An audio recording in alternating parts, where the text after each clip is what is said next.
গোটা ভারতের বর্তমান সময়ের হার্টথ্রব অভিনেত্রী রাশমিকা মান্দানা একের পর এক সুপারহিট সিনেমা উপহার দিচ্ছেন তিনি। বর্তমানে তাকে নিয়ে চর্চা তুঙ্গে।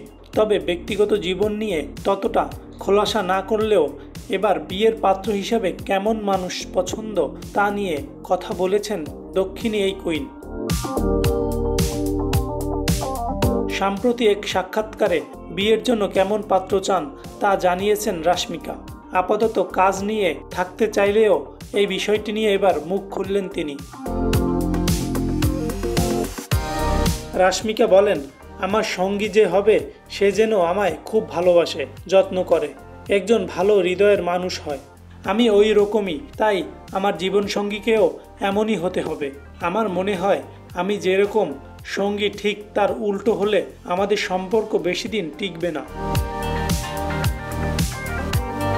তিনি মনে করেন প্রেমের সম্পর্কে বন্ধুত্ব থাকাটাও জরুরি। সঙ্গী এমন বন্ধু হবে যে ভালো দিনেও আপনার পাশে থাকবে, আবার খারাপ দিনেও আপনার হাত শক্ত করে ধরে রাখবে।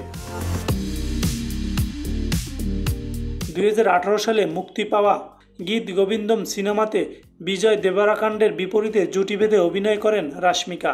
ছবি মুক্তি পাওয়ার পর বিজয় এবং রাশমিকার সম্পর্কের রসায়ন মনে ধরে দর্শকদের। অনেকেই মনে করেছিলেন বিজয়ের মাঝেই সবকিছু খুঁজে পেয়েছেন রাশমিকা।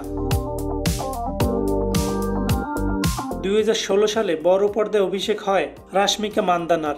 কন্নড় সিনেমা দিয়ে শুরু হলেও পরে নাম লেখান তেলেগু সিনেমায়। সব জায়গায় তার সিনেমা ভালো ব্যবসা করেছে।